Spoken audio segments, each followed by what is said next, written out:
নমস্কার বন্ধুরা, আমি রাখি আর আমার চ্যানেল বাঙালি রান্নাঘরে আপনাদের সবাইকে ওয়েলকাম জানাচ্ছি। আজকে আমি আপনাদের সাথে সরস্বতী পুজো স্পেশাল একটা বাসন্তী পোলাওয়ের রেসিপি শেয়ার করছি। সামনেই সরস্বতী পুজো, আর এই পুজোর দিনে আপনারা এই ঝরঝরে পোলাওয়ের রেসিপিটা বাড়িতে বানিয়ে ঠাকুরের সামনে নিবেদন করতে পারবেন। বানানো কিন্তু খুবই সহজ, আপনারা বাড়িতে অবশ্যই বানাবেন।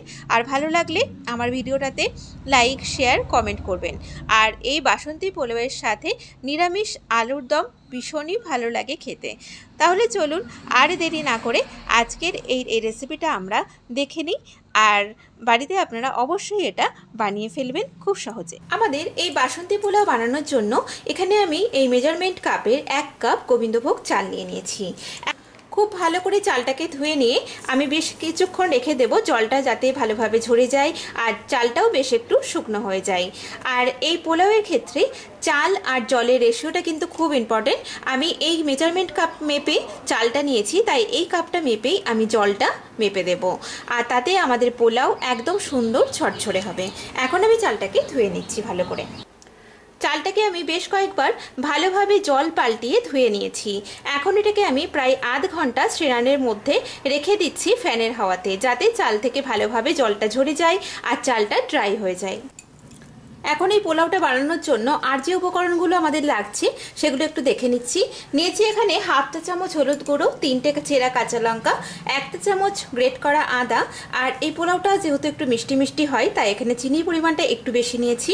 এখানে আমি 1.5 টেবিল চামচ চিনি দিচ্ছি, আপনারা চাইলে এর থেকে বেশি বা কম দিতে পারেন। আর এখানে রয়েছে আমাদের স্বাদ মতো লবণ। এখানে রয়েছে আমাদের 20 গ্রাম মতো কাজু বাদাম, রয়েছে 15 গ্রাম মতো কিশমিশ, 2টো তেজপাতা রয়েছে, 2টো দারচিনি, 4টে এলাচ, 4টে লবঙ্গ, আর লাগছে আমাদের ঘি। দেখুন চালটা কিন্তু আমাদের একদম শুকিয়ে গেছে। এখন আমি এটাকে একটা পাত্রে ঢেলে নিচ্ছি। এখন এই চালটার মধ্যে আমি বেশ কিছু উপকরণ মিশিয়ে নেব। দিয়ে দিচ্ছি এর মধ্যে গ্রেট করা আদা, হলুদ গুঁড়ো দিয়ে দিলাম, স্বাদ মতো লবণ। লবণ আর চিনির পরিমাণটা আমি একেবারেই দিয়ে দিলাম।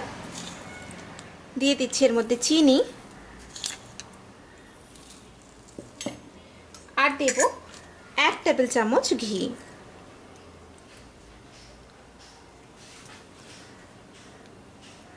এখন আমি এই সব উপকরণগুলো ভালো করে মিশিয়ে নেব।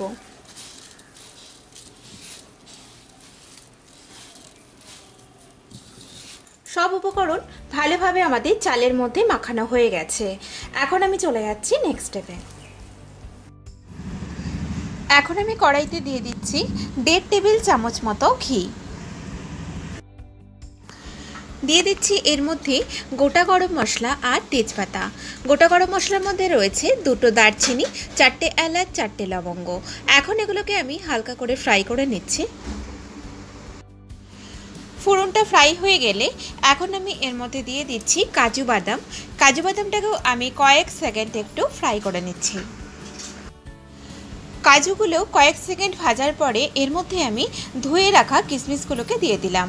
এগুলোকেও কয়েক সেকেন্ড ভালো করে একটু নেড়ে নেব। কাজু বাদামগুলোর মধ্যে হালকা একটা বাদামি কালার চলে আসলে এর মধ্যে আমি চালটা দিয়ে দিচ্ছি।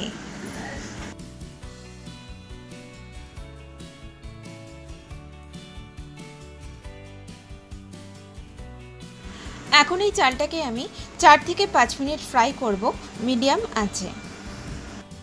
প্রায় 4-5 মিনিট হয়ে গেছে, চালটা কিন্তু আমাদের ফ্রাই হয়ে গেছে। এখন আমি এর মধ্যে জলটা অ্যাড করব। এখন এর মধ্যে আমি জল দিয়ে দিলাম। আমি যে কাপ মেপে চালটা নিয়েছি সেই কাপ মেপে 2 কাপ জল দিলাম। 1 কাপ চালে 2 কাপ জল। এই পোলাওয়ের ক্ষেত্রে জলের পরিমাণটা কিন্তু ভীষণই ইম্পর্টেন্ট। জল বেশি হয়ে গেলে চাল গলে যাবে, আবার জল কম হলেও চালটা ভালোভাবে সেদ্ধ হবে না, তাই একদম সঠিক পরিমাপে জলটা দিতে হবে।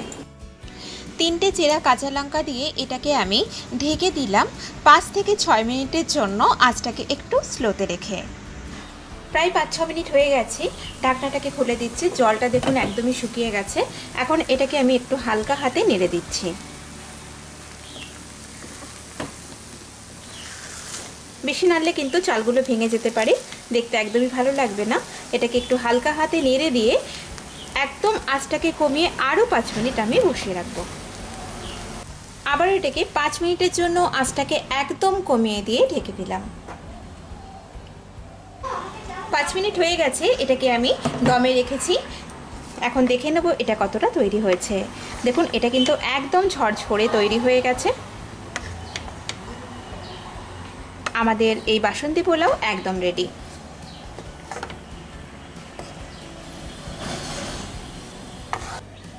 তৈরি হয়ে গেল আমাদের দারুণ স্বাদের ঝরঝরে বাসন্তী পোলাওয়ের একটি রেসিপি। আমার এই ভিডিওটা যদি আপনাদের ভালো লেগে থাকে তাহলে প্লিজ আমার ভিডিওটাকে লাইক, শেয়ার, কমেন্ট করবেন। আর অবশ্যই নিত্য নতুন রেসিপি পাওয়ার জন্য আমার চ্যানেলটিকে সাবস্ক্রাইব করবেন। সবাই ভালো থাকবেন, সুস্থ থাকবেন। নমস্কার।